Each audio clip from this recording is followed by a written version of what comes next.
Hello hello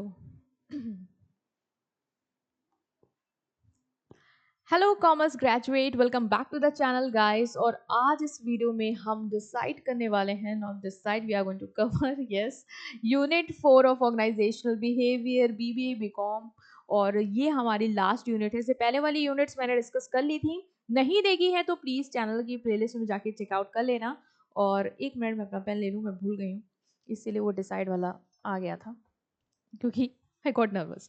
Okay, so we are going to start with the series। और like target दे देती हूँ इस बार। इस वीडियो का जो लाइक टारगेट आपको कंप्लीट करना है, जो कि मुझे पता आप लोग कंप्लीट करवाओगे, वो होगा 300। आई एम इन डाउट करवा भी पाओगे या नहीं, क्योंकि आप लोग देखते तो बहुत लोगों, बट लाइक और सब्सक्राइब और शेयर बहुत रेयरेस्ट लोग करते हैं।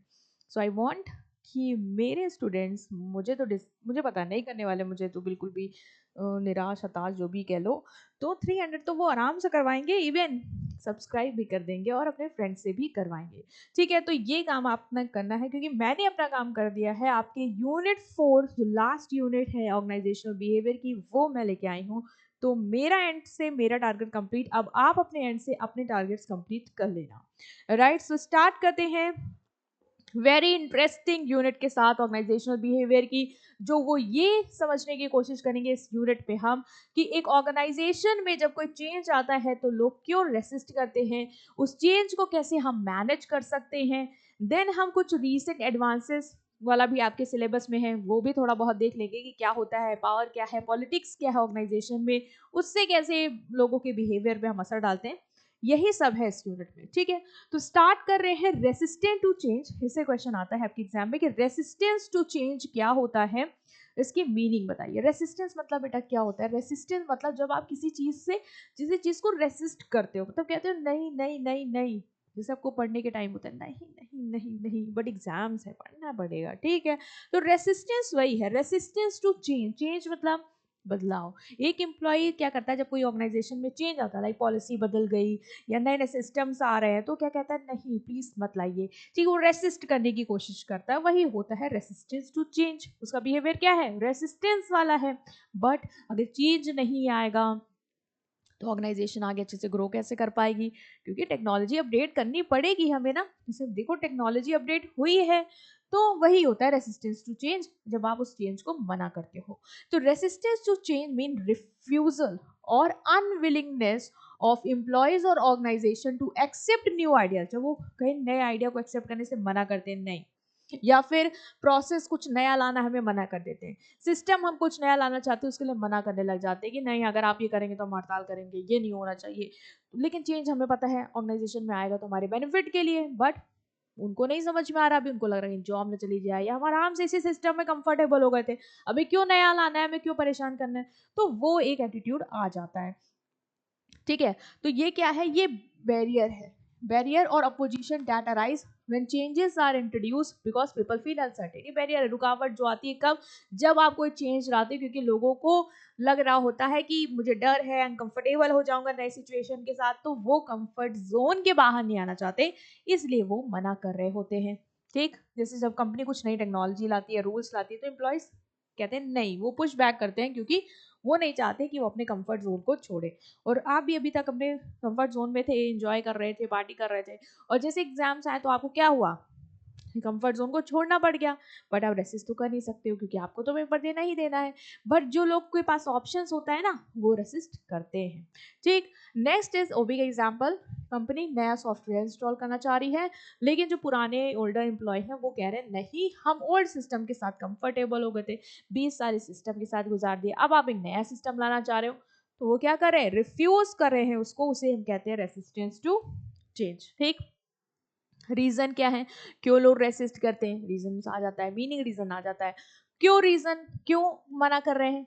पहली बात तो जॉब लॉस का फियर होता है, इसलिए कभी कभी मना करते हैं, क्योंकि हमें लग रहा है कि मशीन ले आओगे तो हमारी क्या जरूरत है, वही कर देगी, तो हमें लग रहा है नई टेक्नोलॉजी हमें रिप्लेस कर देगी, इसलिए हम मना कर रहे हैं।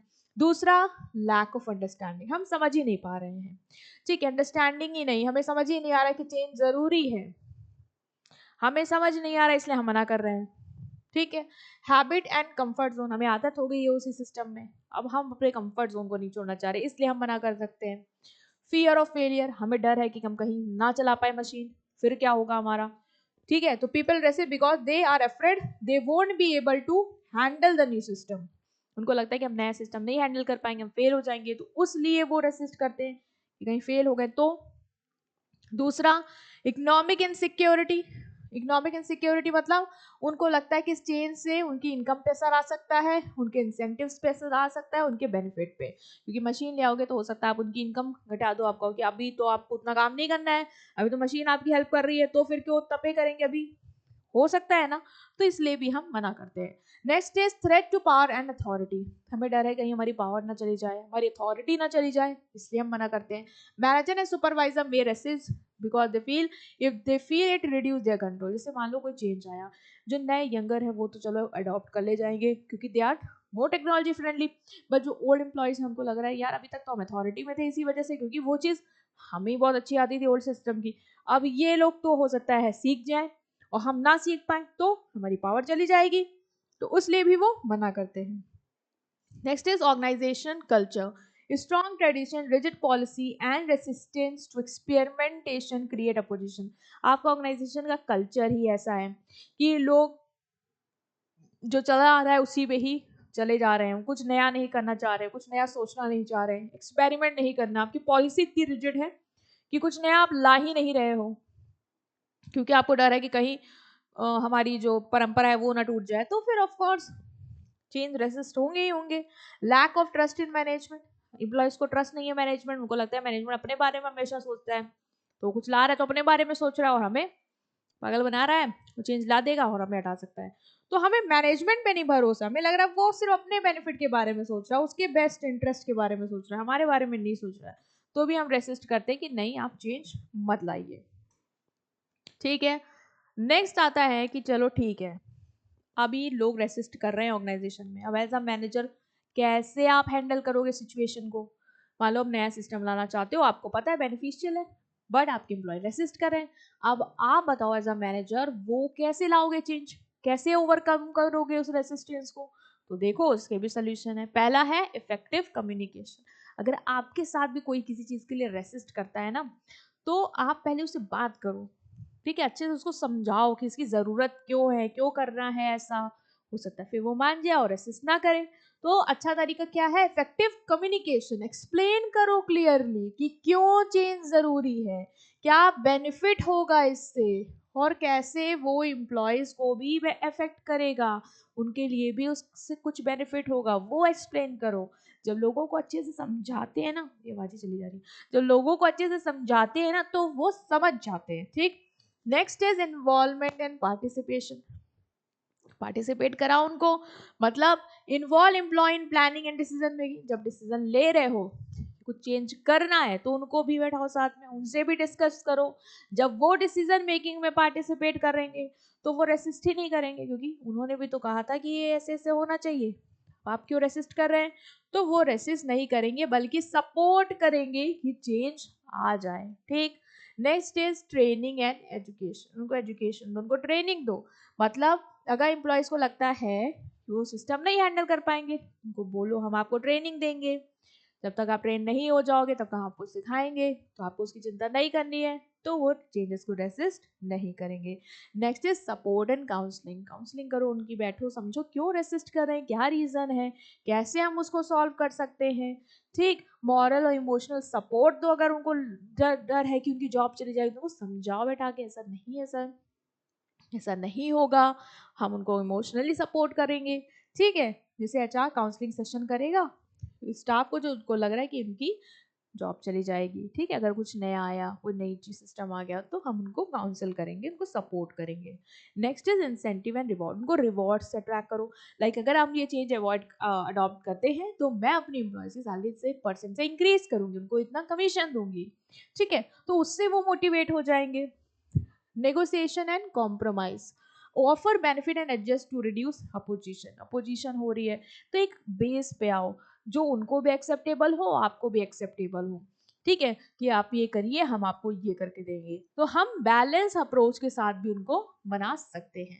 Leadership and role model, lead करो, ठीक है, एज अ लीडरशिप के तरह उनको एग्जाम्पल सेट करके बताओ कि चेंज यहाँ आया तो देखिए ये हुआ, या एज अ रोल मॉडल क्या करोगे, खुद चेंज को इम्प्लीमेंट करोगे, उनको बोलो कि देखिए मैं भी तो सिस्टम से न्यू हूँ, मैं भी तो आप ही की तरह काम करता था, बट देखिए मैं कर पा रहा हूँ ना इस नए सिस्टम के साथ, तो आप भी सीख सकते हैं। तो उससे क्या होगा, वो मोटिवेट हो जाएंगे और चेंज को रेसिस्ट नहीं करेंगे। ग्रेजुअल इम्प्लीमेंटेशन, एक दिन में लाकर नहीं उनको मत थोप दो, धीरे धीरे स्टेप बाय स्टेप चेंजेस को लाओ, जिससे वो इजिली धीरे धीरे स्लोली स्लोली अडॉप्ट कर लें और फिर एकदम से उनके लिए वो यूज टू हो जाए, नॉर्मल हो जाए।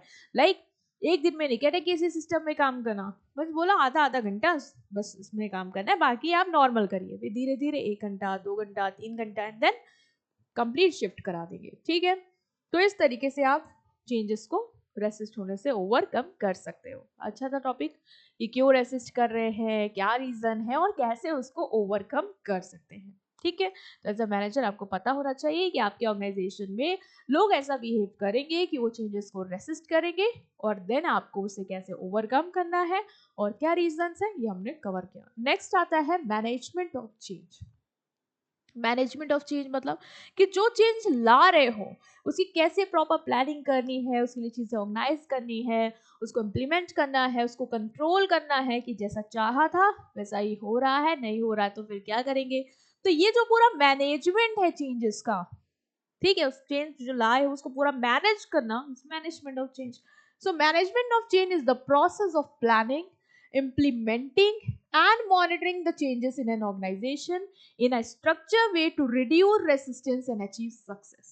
मतलब चेंज को प्लान करना, ये चेंज कैसे लाना है, क्या करना है, फिर उसको इम्प्लीमेंट करना, लागू करना, मॉनिटर करना कि लोग वो कर रहे हैं या नहीं कर रहे हैं, उसके हिसाब से काम चल रहा है नहीं चल रहा है, नहीं चल रहा है रेसिस्टेंस हो रहा है तो क्यों हो रहा है, उसको सही करना, और ऑर्गेनाइजेशन में जो चेंज के जो हम सक्सेस चाहते थे वो अचीव करना। यही होता है मैनेजमेंट ऑफ चेंज। ये हेल्प करता है एम्प्लॉय को कि वो नई पॉलिसी, टेक्नोलॉजी, स्ट्रक्चर को एक्सेप्ट करे विदाउट मच स्ट्रेस। हम चेंज को मैनेज कर रहे हैं तो हम ये कोशिश करेंगे कि बिल्कुल जो चेंज आ रहा है उसको सब लोग एक्सेप्ट कर ले बिना किसी स्ट्रेस के।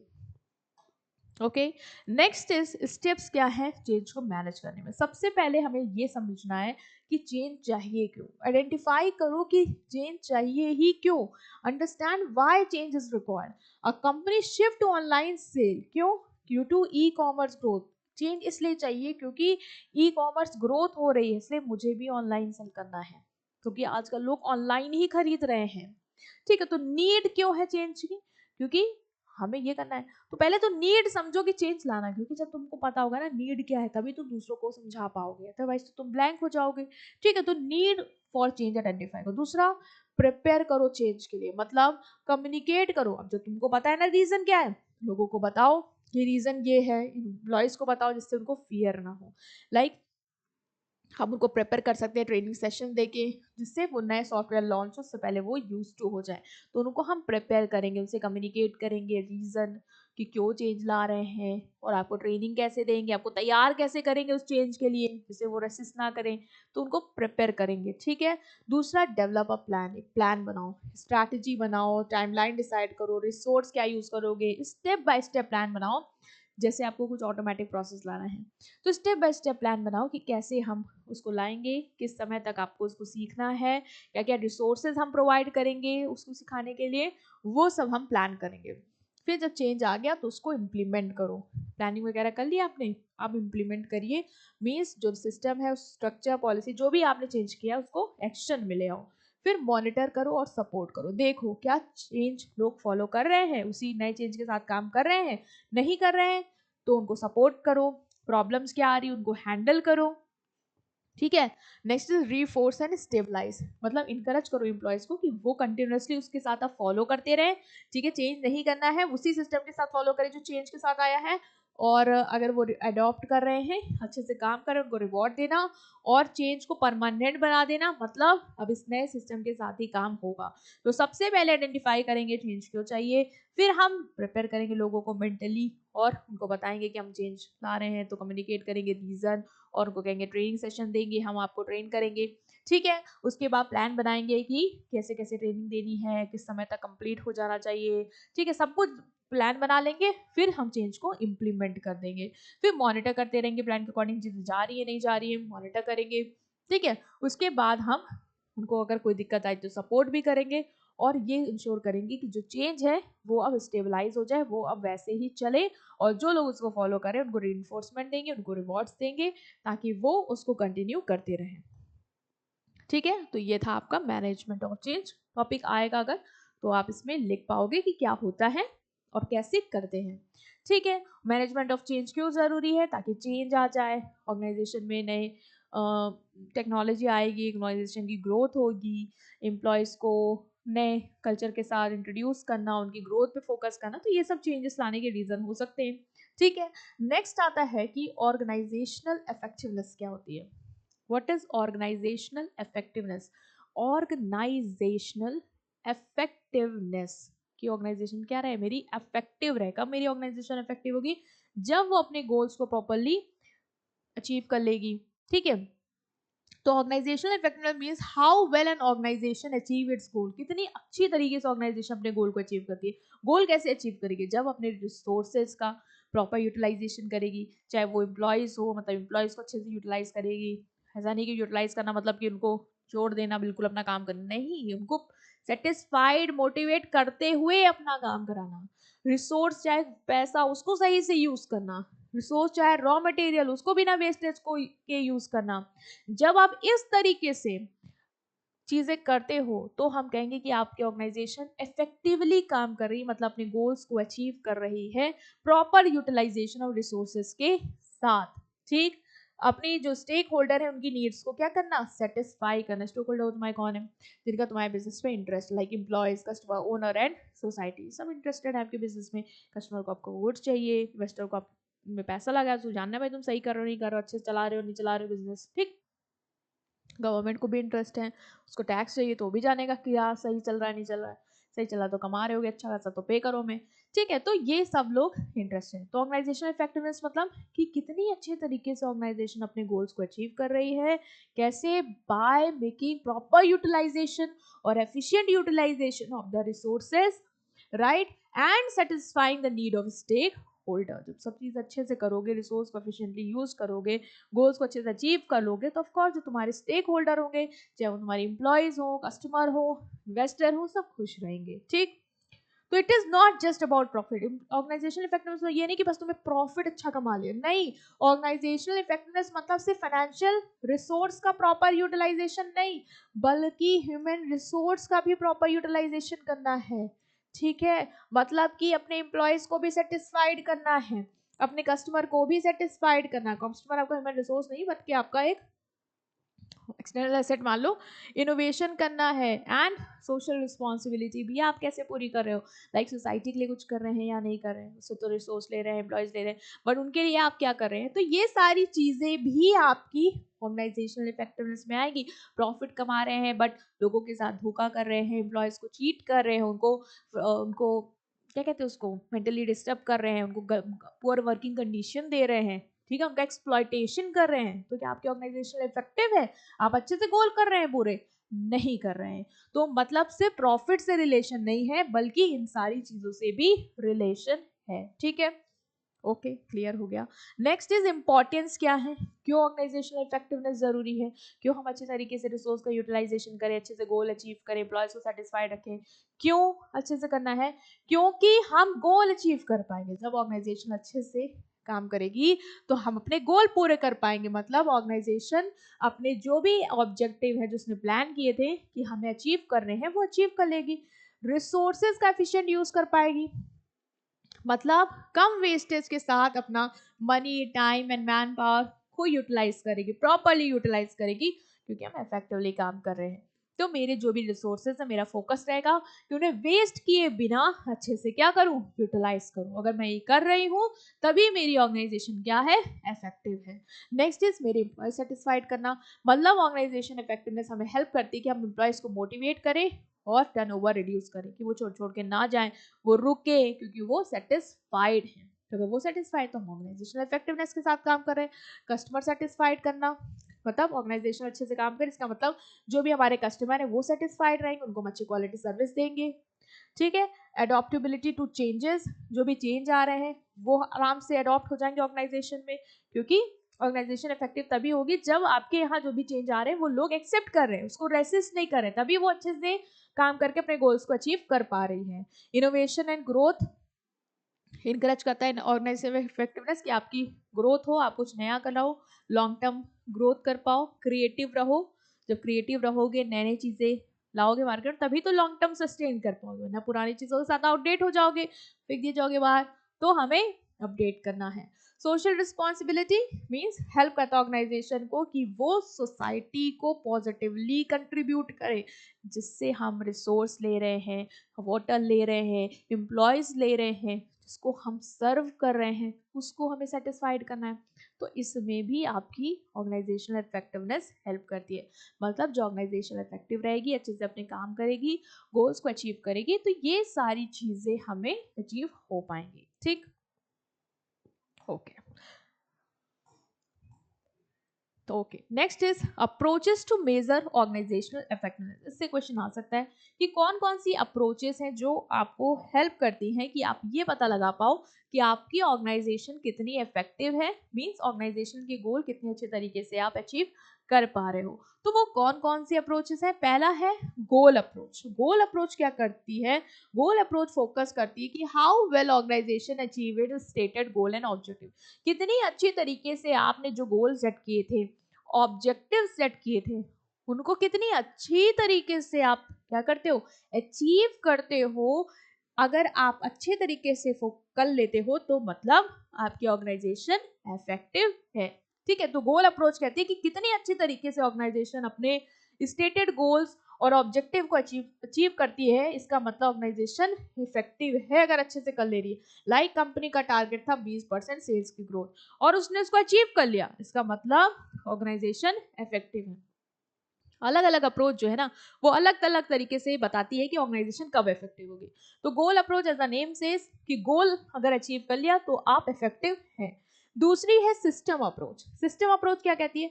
ये कहती है कि ऑर्गेनाइजेशन को हम एक एज अ सिस्टम देखते हैं जो रिसोर्सेज लेती है, जैसे computer system, input and output. तो ऑर्गेनाइजेशन भी एक सिस्टम की तरह है जो रिसोर्सेज ले रही है, चाहे वो रॉ मटेरियल, चाहे वो कैपिटल हो, चाहे वो ह्यूमन रिसोर्स हो, जो रिसोर्सेज को लेती है और उनके थ्रू आउटपुट जनरेट करती है। तो इफेक्टिवनेस तब होगी जब वो रिसोर्सेज को सही से यूज करे, उसको अडॉप्ट करे और सारे पार्ट्स को स्मूथली फंक्शंस करवा पाए। मतलब जैसे एक हॉस्पिटल डॉक्टर को यूज करता है, स्टाफ को, फंड को, ताकि वो पेशेंट्स को मैक्सिमम सर्व कर पाए, वैसे ही अगर आपकी बिजनेस है तो आप एम्प्लॉयज़ को, फाइनेंशियल रिसोर्स को, रॉ मटेरियल को यूज़ करके अगर high quality good and services produce कर लेते हो और कस्टमर को सेटिस्फाइड कर लेते हो, तो आप क्या हो? इफेक्टिव ऑर्गेनाइजेशन हो। ठीक, अगर आपका सिस्टम अच्छे से काम कर रहा है तो आप इफेक्टिव हो, ये कहती है आपकी system approach. Next is strategic consistencies approach. ठीक है, तो स्ट्रैटेजिक कंसिस्टेंसी अप्रोच क्या कहती है? ये कहती है कि हमारा फोकस क्या है? On satisfying the needs of की स्टेक होल्डर, कि जो आपके स्टेक होल्डर है, मतलब जिनको आपके बिजनेस में फाइनेंशियल इंटरेस्ट है, चाहे वो आपके कस्टमर हो, चाहे वो एम्प्लॉयज हो, चाहे वो स्टेक होल्डर हो, ठीक है, गवर्नमेंट हो, इन सबको आपके बिजनेस में इंटरेस्ट है, उनका बिजनेस कैसा कर रहा है, क्या कर रहा है, उनको जानना है भाई, उनका पैसा लगा है, उनको मतलब है। तो ऑर्गेनाइजेशन इफेक्टिव तब होगी जब इन सबको वो सेटिस्फाई कर पाएगी, मतलब उसके कस्टमर को भी अच्छे गुड्स दे रही है, उनके एम्प्लॉयज को भी अच्छी सैलरी और बोनस दे रही है, उनके इन्वेस्टर को भी बढ़िया रिटर्न दे रही है, शेयर होल्डर को भी अच्छा डिविडेंड दे रही है, गवर्नमेंट को भी टाइमली टैक्स दे रही है। तो अगर वो इन सबको सेटिस्फाई कर ले जा रही है तो ऑर्गेनाइजेशन क्या है? इफेक्टिव है। ये कहती है मेरी strategic consistencies approach. University effective, आपकी जैसे यूनिवर्सिटी कब इफेक्टिव होगी? जब आपके स्टूडेंट, फैकल्टी, पेरेंट, सोसाइटी सब खुश हैं आपकी परफॉर्मेंस से। ठीक है, वैसे ही ऑर्गेनाइजेशन अगर सब खुश हैं तो ऑर्गेनाइजेशन इफेक्टिव है। Next is human resource approach. Human resource approach कहती है कि ऑर्गेनाइजेशन तब इफेक्टिव होगी जब वो अपने एम्प्लॉयज को मोटिवेट रखे, उनको सेटिस्फाइड रखे। आपके एम्प्लॉयज मोटिवेटेड हैं, सेटिस्फाइड हैं, इसका मतलब आपकी ऑर्गेनाइजेशन इफेक्टिव है। तो measure effectiveness by how well the organisation develop and motivate employees. कितनी अच्छी तरीके से ऑर्गेनाइजेशन अपने एक मिनट देखो बैटरी है, हाँ, अपने एम्प्लॉयज को मोटिवेट करती है और सेटिस्फाई करती है, वो अगर अच्छा है तो आपकी ऑर्गेनाइजेशन बढ़िया कर रही है, आप इफेक्टिव हो, ठीक है। एम्प्लॉय सेटिस्फाइड है, कमिटेड है, स्किल डेवलप हो रही है उनकी, तो हाई, जैसे कि IT company with high employee retention and satisfaction is considered effective. अगर एक आईटी इंडस्ट्री है, हम कैसे कहेंगे वो इफेक्टिव है? तो ह्यूमन रिसोर्स अप्रोच कहती है कि अगर वहां के एम्प्लॉय सेटिस्फाइड हैं, वो रुक रहे हैं, रिटेन कर रहे हैं, मोटिवेटेड हैं, तो ऑर्गेनाइजेशन इफेक्टिव हो जाएगी, ठीक है। ओके, सो ये था हमारा टॉपिक। नेक्स्ट जो हमारा टॉपिक है आपके इसमें, वो है ऑर्गेनाइजेशनल कल्चर पे, कि ऑर्गेनाइजेशन कल्चर क्या होता है, ठीक है। इससे क्वेश्चन आ सकते हैं कि ऑर्गेनाइजेशन कल्चर, कल्चर मतलब क्या? कल्चर मतलब shared values, belief, norm and practices, कि आप सब लोग एक ऑर्गेनाइजेशन में एज अ कल्चर, क्या क्या आप लोग की शेयर्ड बिलीव्स हैं, मतलब आप लोग एक जैसे जो वैल्यू रखते हो, जैसे एक ऑर्गेनाइजेशन बहुत सारे लोग हैं, तो आपस में कुछ वैल्यूज होंगी जो एक जैसी कॉमन रखते होंगे, आपस में शेयर करते होंगे, shared values, beliefs, norm, practice, जो लोगों के बिहेवियर को क्या करता है, गाइड करता है। जैसे कहते हैं कि इस ऑर्गेनाइजेशन में सारे लोगों का बिहेवियर बहुत ही पॉजिटिव है, तो मतलब वो उनका शेयर्ड बिलीव है कि हमें पॉजिटिवली ही आपस में क्या करना है, इंटरैक्ट करना है।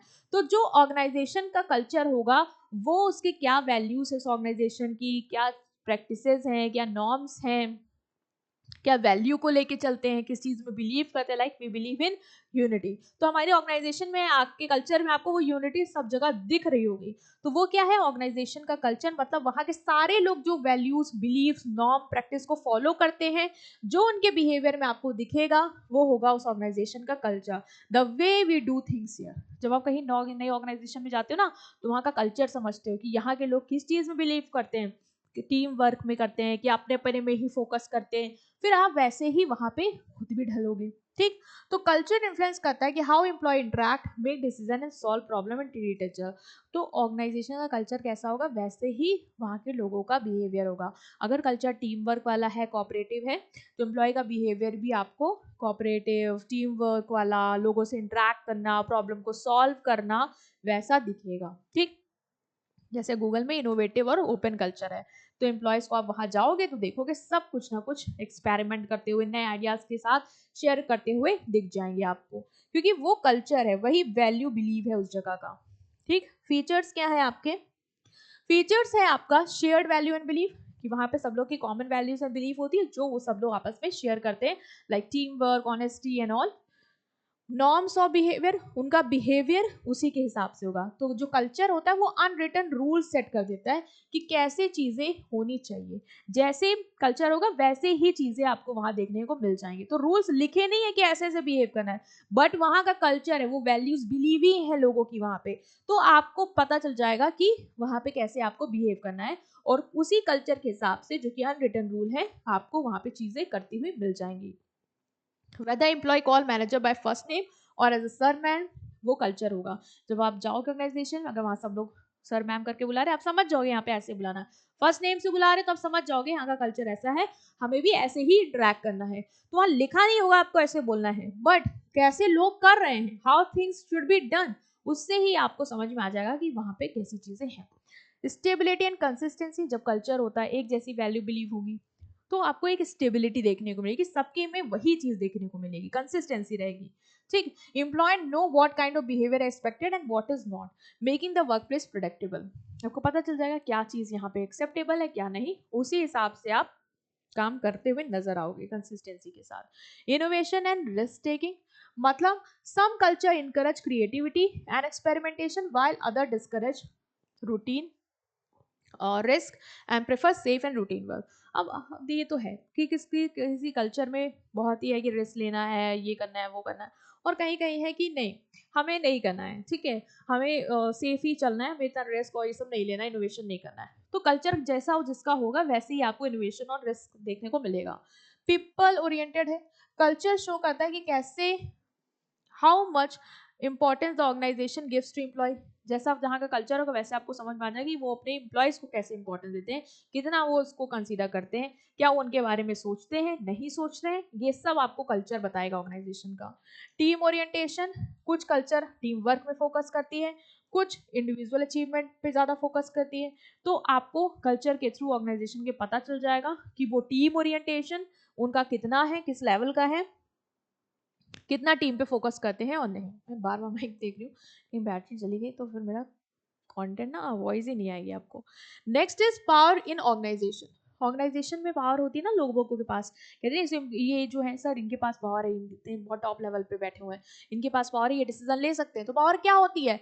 एबिलिटी ऑफ अ पर्सन और group to influence the behaviour of other in the organisation. कि उनके पास ये एबिलिटी है कि वो मेरे बिहेवियर को क्या कर सकते हैं, इन्फ्लुएंस कर सकते हैं। ठीक है, तो जो पावर होती है ना ऑर्गेनाइजेशन में, वो लोगों के बिहेवियर को इन्फ्लुएंस करने में क्या करती है, हेल्प करती है। जैसे अगर मेरे पास पावर है तो मैं लोगों को अपने हिसाब से चला पाऊंगी, ठीक है, उनके बिहेवियर को कंट्रोल कर पाऊंगी। तो एबिलिटी जो है एक पर्सन की या ग्रुप में अगर पावर है कि वो इन्फ्लुएंस कर पाए behaviour of other in an organisation, ये क्या है, आपकी पावर है। तो ये डिसाइड करता है कि कौन डिसीजन लेगा, उसको कंट्रोल करेगा, कौन रिसोर्सेज को कंट्रोल करेगा और कैसे हम डेवलप करेंगे। तो ये जिसके पास पावर होगी, जिसके पास इन्फ्लुएंस होगा कि लोगों को इन्फ्लुएंस कर ले जाए, वो ऑफ कोर्स डिसाइड करेगा कि कैसे क्या चीज़ें चलानी है।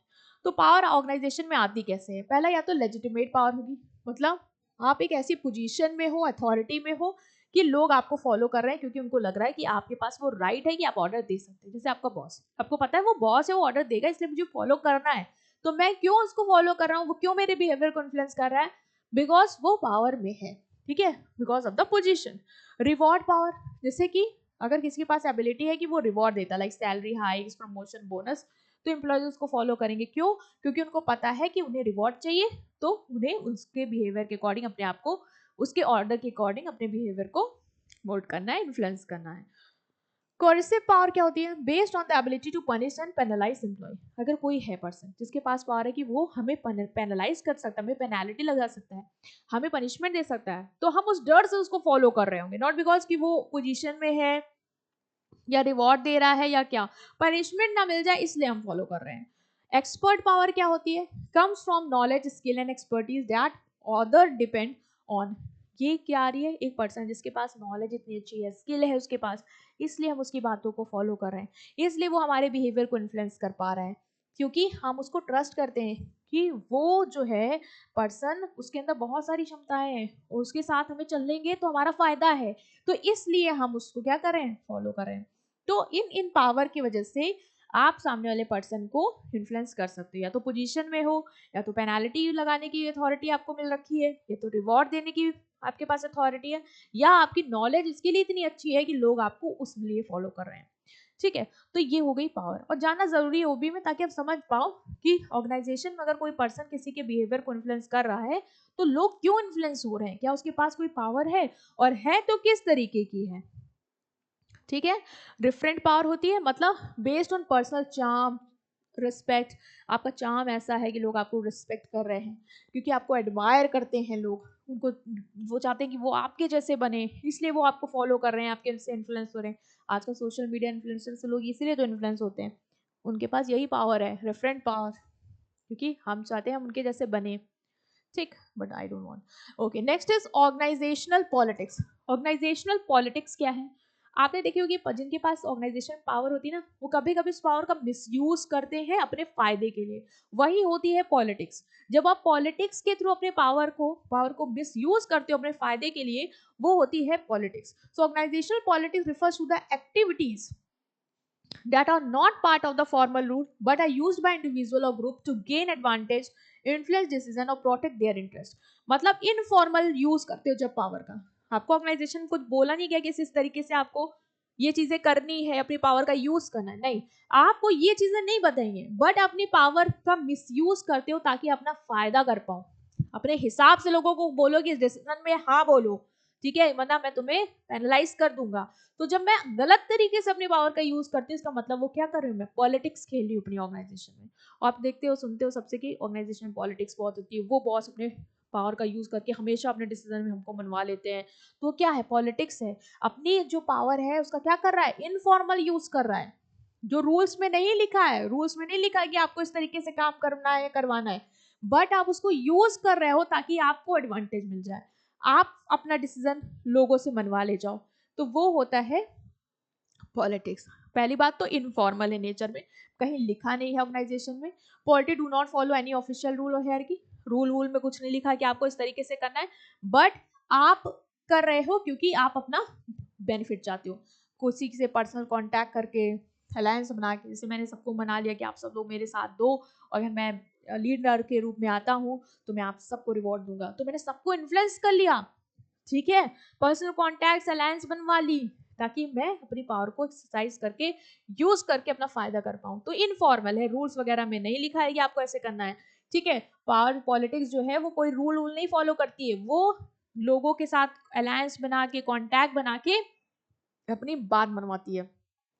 Self interest driven politics mostly use करते हैं लोग अपने बेनिफिट के लिए, ना कि ऑर्गेनाइजेशन गोल के लिए। ऑर्गेनाइजेशन गोल के लिए नहीं, उतना नहीं यूज करते, बल्कि इसलिए पॉलिटिक्स खेलते हैं ताकि वो अपना फायदा कर ले पाए। जैसे इम्प्लॉय प्रेस करता है बॉस को उसके वर्क इंप्रूवमेंट के लिए नहीं, जो बहुत अच्छा काम कर रहे हैं, बल्कि इसलिए प्रेस कर रहा है एम्प्लॉय अपने बॉस को क्योंकि उसको लग रहा है कि प्रमोशन दे देंगे। आप देखते नहीं हो कि बहुत लोग एम्प्लॉयज को डिनर में बुलाते हैं, अच्छा अच्छा खाना खिलाते हैं, क्यों?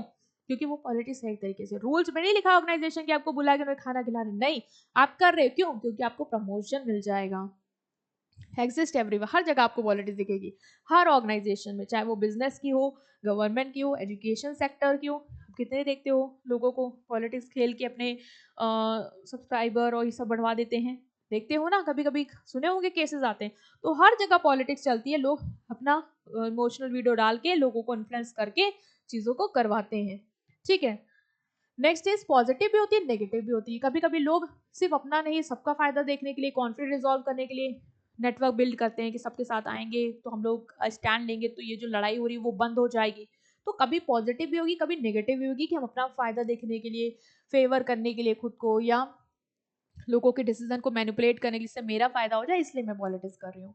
Create uncertainty, political behaviour often create confusion and distress because decision में नॉट बी बेस्ड ऑन बायस, जैसे मेरिट पे बेस्ड नहीं होंगे, अनसर्टेनिटी रहेगी, मतलब आपको भरोसा नहीं होगा कि जो डिसीजन ले रहे हैं वो आउट ऑफ पावर पॉलिटिक्स से लिया गया है या कैसे लिया गया है। जैसे employ get demotivated when promotion based depend on favouritism not performance.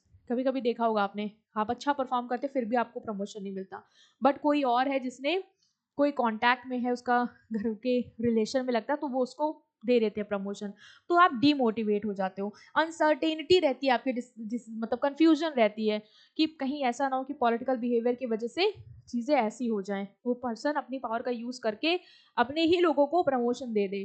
तो अनसर्टेनिटी क्रिएट कर देती है आपकी politics. Last is quality of work life, ये एक लास्ट टॉपिक है इस यूनिट का।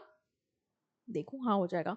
क्वालिटी ऑफ वर्क लाइफ मतलब कि वर्क लाइफ की क्वालिटी कैसी है, जो एम्प्लॉयज आपके यहाँ काम कर रहे हैं, अगर आप उनको अच्छी क्वालिटी ऑफ वर्क लाइफ दोगे तो वो मोटिवेटेड रहेंगे। क्योंकि अगर खुद सोचो, आप कहीं काम कर रहे हो, आपको वहाँ पे फ्लेक्सिबल आवर दे रहे हैं, आपकी फैमिली के साथ घूमने का समय दे रहे हैं, ट्रिप वगैरह दे रहे हैं, तो आप वहाँ पे आपकी जो काम की लाइफ होगी, वर्क की लाइफ होगी, वो अच्छी होगी। तो ऑर्गेनाइजेशन के जो लोग होंगे अच्छे से बिहेव करेंगे, मोटिवेटेड बिहेव करेंगे, ठीक है।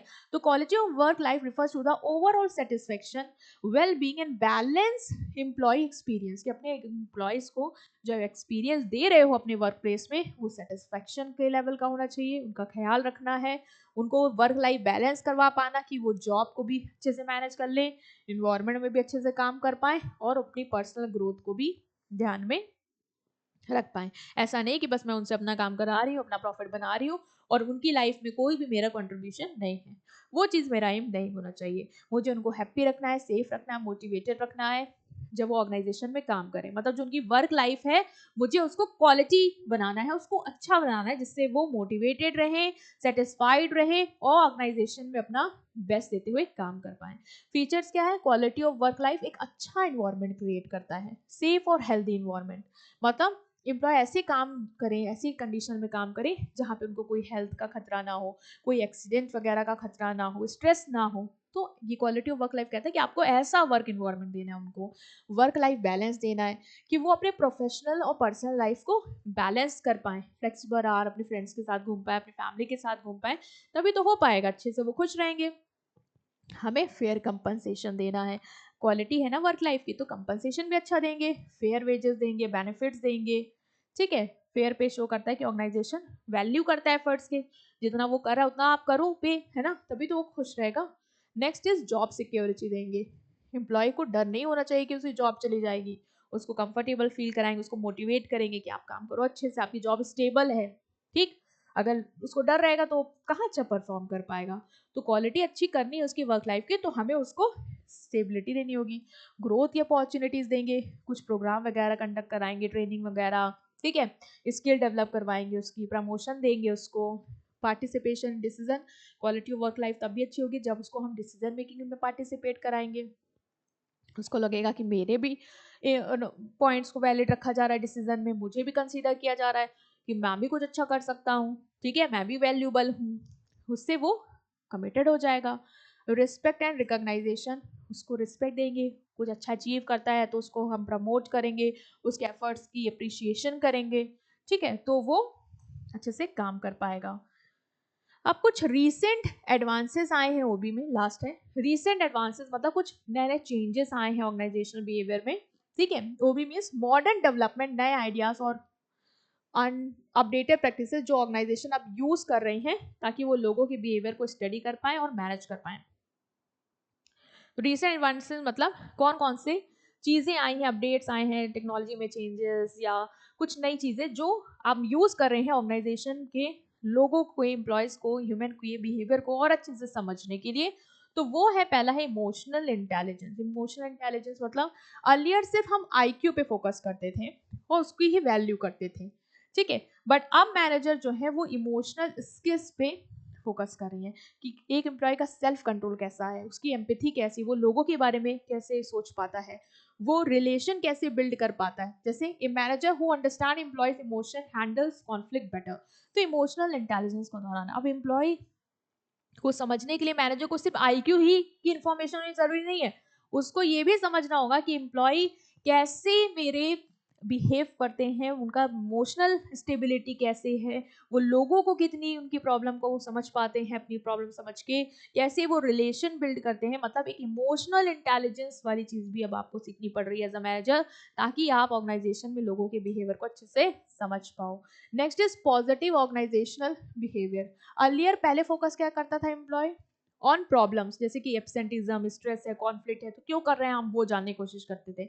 बट अब हम फोकस करते हैं कि ऑप्टिज्म कितनी है, रेजिलियंस कितनी है, मोटिवेशन कितनी है एम्प्लॉयज में, जॉब सेटिस्फेक्शन कितना है, ठीक है। Organisation promote positivity workshop to boost morale. अब हम इस पे फोकस नहीं करते, एब्सेंट हो रहे हैं तो हम उसके लिए लोगों से बात करें, उसको बूस्ट करें, बल्कि हम इस पे फोकस करते हैं कि एम्प्लॉयज पॉजिटिव कितना सोच रहे हैं, चीज़ों को लेके ऑप्टिमिस्टिक कितना है, रेजिलेंस उनकी कितनी है कि मतलब नहीं हो रहा तो फिर लड़ रहा है कि नहीं हम करेंगे, मोटिवेशन कितना है, क्योंकि हम इस पे फोकस करेंगे तो हम अपने एम्प्लॉयज को मोटिवेट करके उनसे काम करवा ले जाएंगे, ठीक है। Digital technology and digital transformation, अब वर्क स्टाइल चेंज हो गई एआई की वजह से, ऑटोमेशन आ गया है, रिमोट टूल्स आ गए, तो वो भी अब स्टडी करता है कि लोग वर्चुअली कैसे टीम में वर्क कर रहे हैं, ऑनलाइन कैसे एक दूसरे से कम्युनिकेट कर रहे हैं, वहाँ क्या उनका बिहेवियर है, वर्क फ्रॉम होम कैसा बिहेवियर है, क्या मोटिवेटेड है, क्या बेस्ट दे रहे हैं।